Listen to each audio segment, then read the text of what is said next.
What's up, everybody? It's your boy Tim from Coastal Life Media, and I just wanted to do a quick updated version of the top 10 rides at Six Flags Great America. I recently got the chance to ride Maxx Force on July 4th, and I wanted to do a quick update on where it stands in the lineup of the rides that we have. So let's go on through. Number one, it's nothing changed for that. It's still Raging Bull. It's still my very favorite ride at Six Flags Great America for many reasons. For one, I feel like that's the closest we are gonna get to a Giga. I mean, it's not close. It's not similar, but that's the closest Six Flags is gonna get to a Giga because of the height restrictions we have. I did not know this until the 4th when I was standing in line at Maxx Force that I found out that there's an airport nearby to Great America, which is restricting them from being able to go past a certain height. So unfortunately, we are never going to really be able to get a Giga unless things change or unless some type of deal is worked out. But I absolutely love Raging Bull. It is my favorite ride. The speed, the airtime, if you're riding in the back row, it's just amazing, and I love it. One thing that I always notice every time we go is that no matter how empty or full the park is, this ride will have a line. We actually got a chance to get in early for the 4th. We brought Cokes and we got in an hour before the park opened, and there was still a line. People love this ride, and I can honestly see why. This ride is amazing. The force, the power, the speed, it is incredible. Now we're coming up on the number 2 spot. Knowing me, if you guys have watched my very first video, you will know that I have a love-hate relationship with X-Flight. I love the ride, I love the track, I love the layout. The only thing I have a serious problem with is the restraints on this ride. The restraints on this ride are not for people over a certain weight. And if you guys have never seen me, maybe if you guys have never been to the park and happen to see me walking around, I am not necessarily a huge guy, but I have a little bit of weight on me. So the fact that I get uncomfortable on X-Flight with the restraints, that's saying something, because I'm not huge and I've seen bigger people and they've had to be thrown off of this ride. People that can ride other rides are not really allowed to ride this ride, or not really safe and secure on this ride, because this ride was not made for bigger people. One cheat that I learned on the 4th is that if you ride the 4th row on the right side, there is one train car that has bigger restraints. It's a best kept secret, but even then, that's not really enough. And now, ladies and gentlemen, you guys were wondering, Maxx Force is number 3. Why? Let me tell you, it's short, it's a 27-second ride, but I love it. Its force, its speed, that launch, it is incredible. I don't really have enough time to really expound on it, but it was amazing. I love this ride. I actually got to meet the person that designed it, and it is incredible. Great job, SNS. Now, I got a lot of feedback about Maxx Force compared to this ride, Goliath. The only similarities are there is a 0G stall and a 0G roll in Maxx Force, and that's pretty much the only similarity, other than the fact that they're both really short rides. I like Goliath. I wish we could have had a choice between keeping Iron Wolf and Goliath. I would still keep Iron Wolf. And here's why. This ride is nice. It's aesthetically pleasing. You can see this ride driving up to the park. No matter what direction you're driving, you can see this ride. However, this ride has a whole lot of build-up, and I don't feel like it carries through. I don't feel like it delivers a full package. I don't feel like the look of the coaster is really the best part about it. It's got some good moments. The drop is great, but other than that, once you're really into it, you're coming into the brake run, and that's really kind of disappointing. This ride has so much more potential. It was one of the first ground up RMC coasters, and you can kind of tell they were trying to play it safe and not really go through this ride to not really add too much to it because it was a ground up, and you can kind of tell. But either way, it's still an okay ride.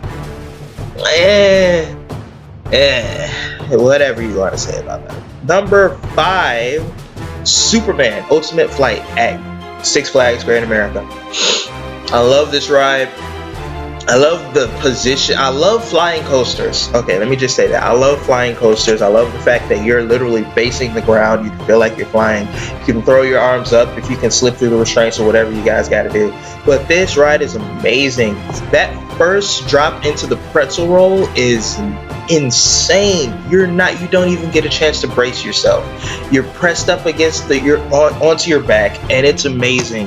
The feeling of just flying through the air. It is insane. I love it.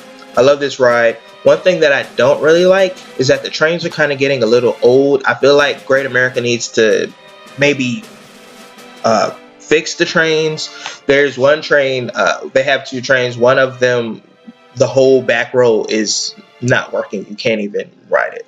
So you guys kind of got to get a little something going on. Vertical velocity is number 6. Honestly, I'm one of the people that felt like if they were to get rid of this ride, I wouldn't really miss it. But it's not bad. It's cute. For some reason, I heard someone grade out on this ride recently. I don't see how that's possible. Well, I kind of see how it's possible, but either way, I don't really. This is not a lot. If we skipped this on the 4th, and I was pretty much okay with it. I didn't really want it. This ride is just kind of boring, to be honest. But hey, people love it, and so there that is. Number 7, the very first inverted B&M coaster, Batman the Ride at Great America. When I say this is the first, I mean this is the very first model, the first model of the inverted coaster. And for a long time, this was my number 1, and I would fight anyone that tried to say that anything was better than this ride. Being more mature now and getting my feet wet with more coasters, I kind of see how this ride is not number 1 necessarily, but it definitely holds a special place in my heart. I cannot visit the park without riding this ride at least twice.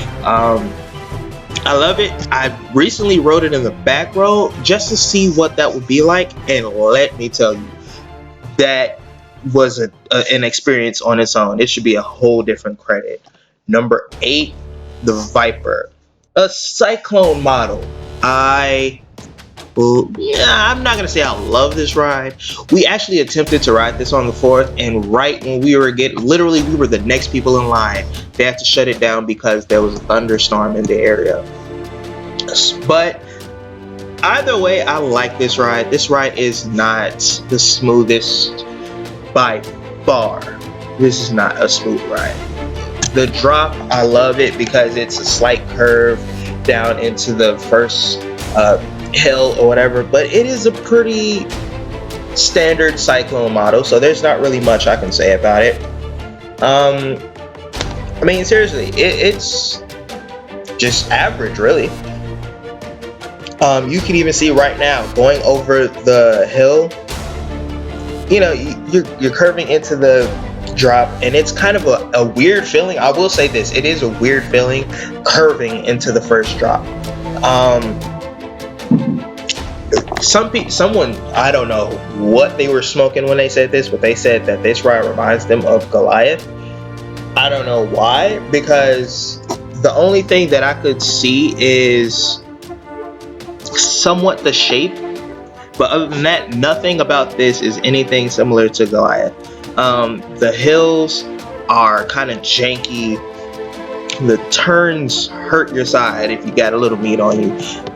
This ride is seriously just there. It's not something that people really go to the park just to ride. I had a friend of mine who said last year that this was her favorite ride, and this year she couldn't even remember the name of it. So it once you ride other coasters, this ride is not really something that you will go out of your way to ride.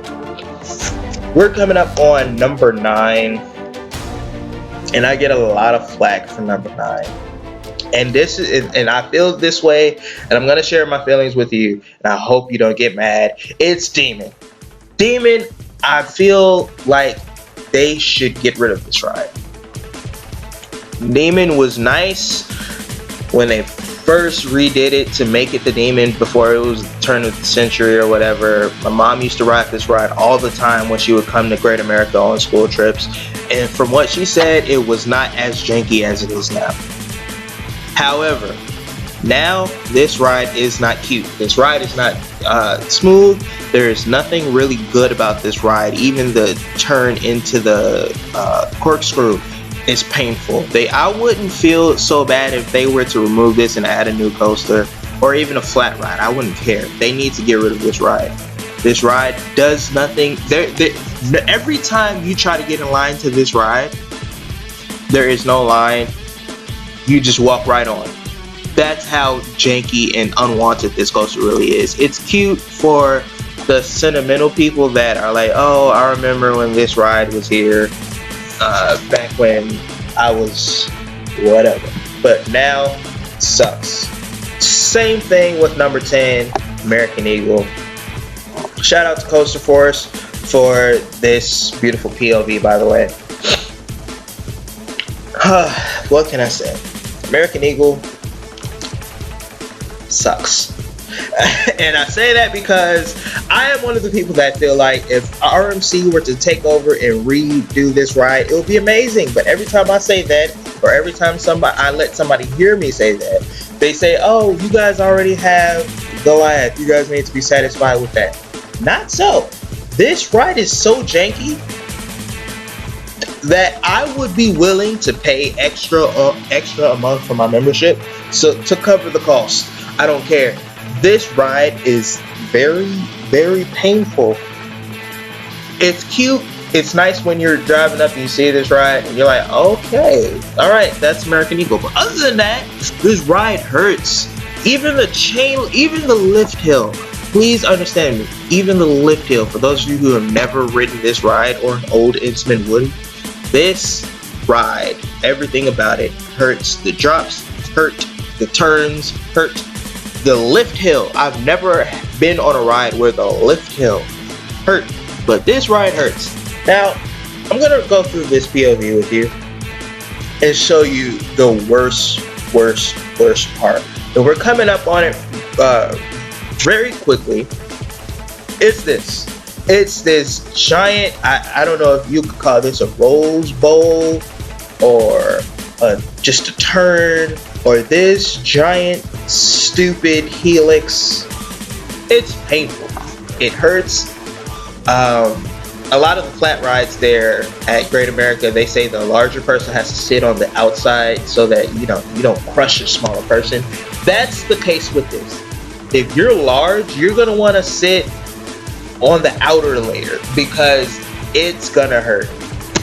And even the hills following that, they still hurt. And then, once you get to this part, it's not as bad. You're basically just going through these little stupid hills, money hills, whatever.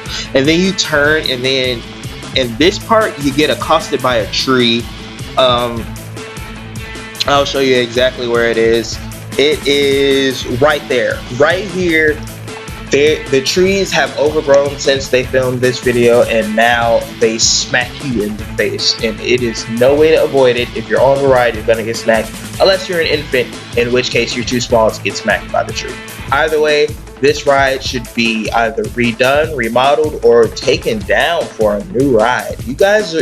There are so many amazing Woody manufacturers, and we would benefit from it. So I just wanted to thank you guys for watching this video. I had a great time on the 4th. I had a great time on Maxx Force, and I really love you guys. I hope that you guys continue to rock with me. Please tell your friends to subscribe and to like the page, to share. No matter what you guys do, I'm going to keep trying my best to come up with good content. But for right now, thank you guys. See you later. Bye.